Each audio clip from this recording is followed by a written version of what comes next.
A company needs to securely connect its on-premises data center to its VPC in AWS for hybrid cloud operations.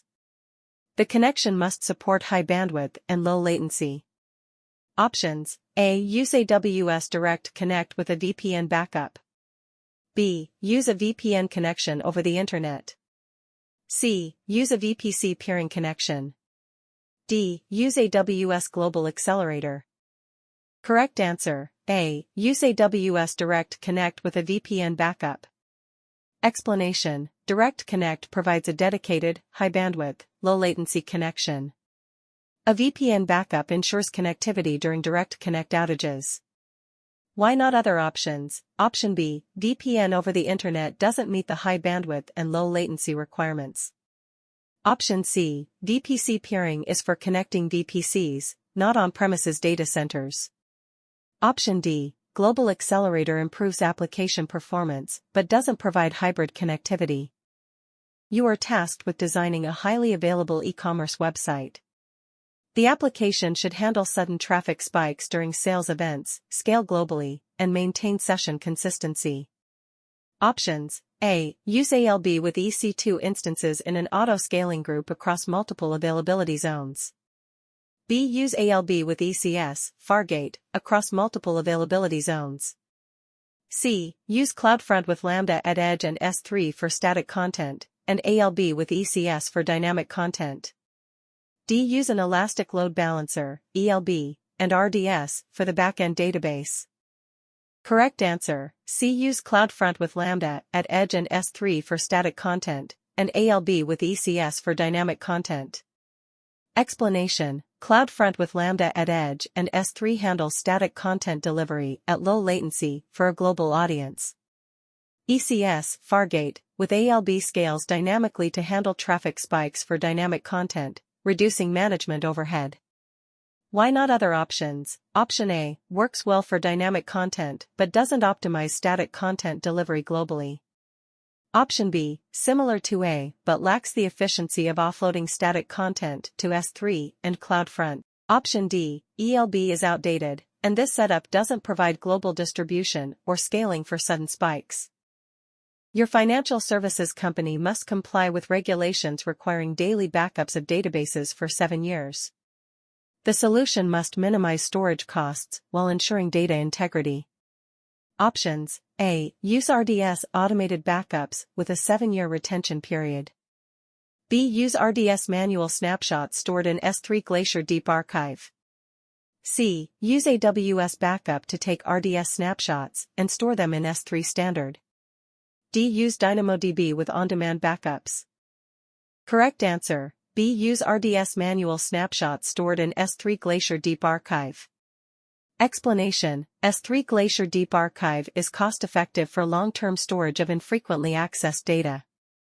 RDS manual snapshots provide point-in-time backups. Why not other options? Option A. RDS automated backups cannot retain data for 7 years. Option C. S3 Standard is significantly more expensive than Glacier Deep Archive for long-term storage. Option D. DynamoDB backups aren't relevant for relational databases like RDS. Your company needs to analyze web server logs in real time to detect security threats. The solution must be scalable, with minimal operational overhead. Options: A. Use Amazon Kinesis data streams with Lambda for processing. B. Use an EC2 instance running Elasticsearch for log analysis. C. Use AWS Glue with Amazon Athena for querying logs.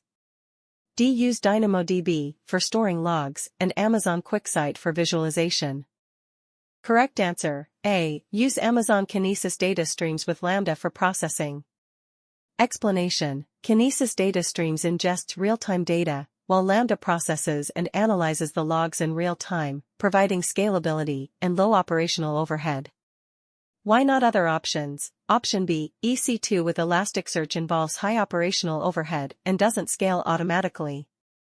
Option C. Glue and Athena are for batch analysis, not real-time processing. Option D. DynamoDB is unsuitable for high-volume log storage, and QuickSight is for visualization, not analysis. Your company is migrating a monolithic application hosted on-premises to AWS. The application has tightly coupled components, and the database needs high availability. Options: A. Use EC2 instances in a single AZ and RDS multi-AZ for the database. B. Use EC2 instances in an auto-scaling group across multiple AZs with RDS multi-AZ. C. Refactor the application into microservices using ECS and DynamoDB. D. Use AWS Lambda with DynamoDB for serverless migration.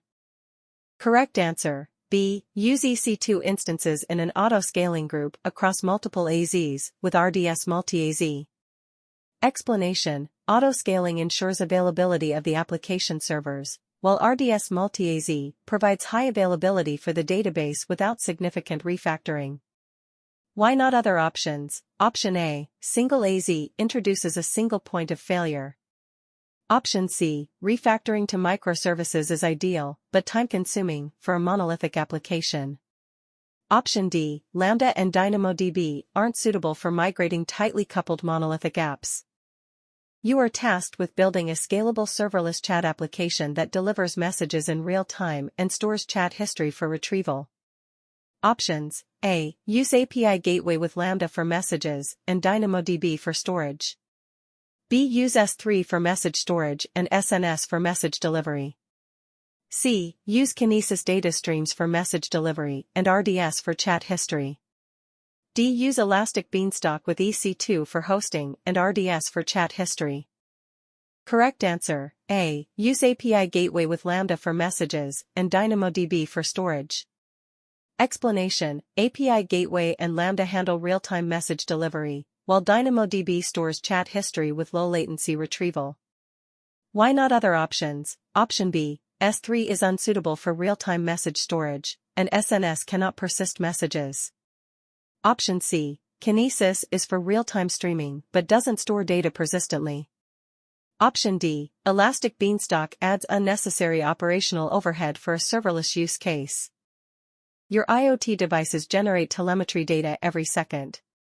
You need a solution to aggregate this data, process it in near real time, and store it for analytics. Options: A. Use AWS IoT Core with DynamoDB and QuickSight. B. Use Kinesis data streams with Lambda and S3. C. Use EC2 instances with a MongoDB database. D. Use SQS with Lambda and RDS. Correct answer: B. Use Kinesis data streams with Lambda and S3. Explanation: Kinesis data streams ingests large volumes of telemetry data in real time. Lambda processes the data, and S3 stores it for analytics. Why not other options? Option A. IoT Core is for device management and communication, not real-time data processing. Option C. EC2 and MongoDB involve high operational complexity and cost. Option D. SQS is not designed for real-time streaming of large volumes of data. Your organization wants to build a data lake to store raw and processed data for machine learning workloads. The solution must support querying without moving data and be cost-effective. Options: A. Use S3 as the data lake, Glue for ETL, and Athena for querying. B. Use EFS as the data lake, Redshift for processing, and Lambda for querying. C. Use RDS for storing data, Glue for ETL, and DynamoDB for querying.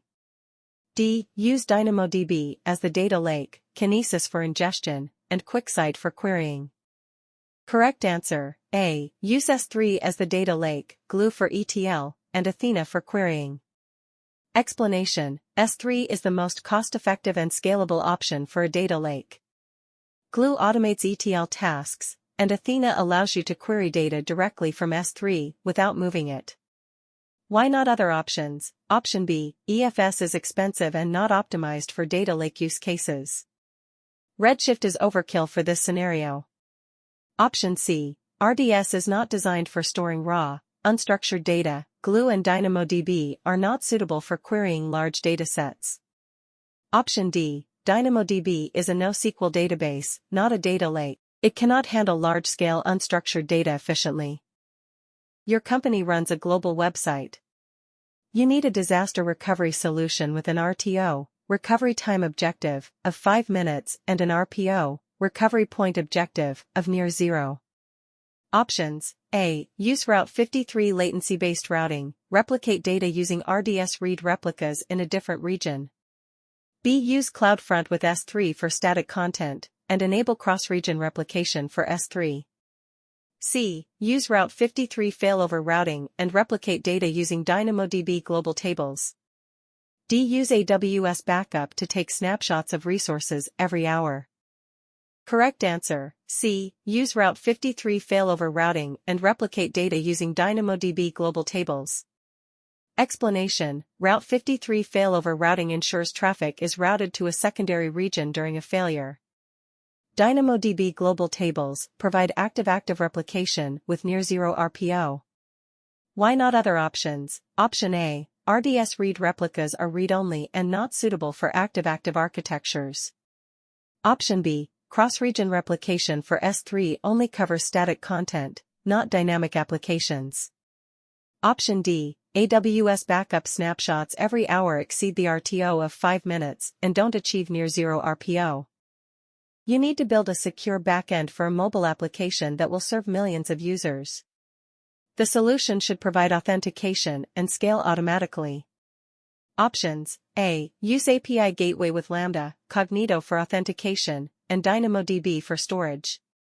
B. Use EC2 with a custom authentication service and RDS for storage.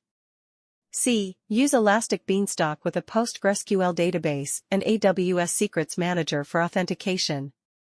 D. Use S3 for static content and IAM for user authentication. Correct answer: A. Use API Gateway with Lambda, Cognito for authentication, and DynamoDB for storage.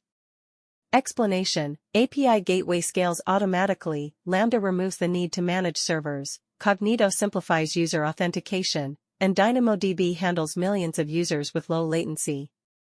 Why not other options? Option B. EC2 adds operational overhead, and a custom authentication service is complex to maintain.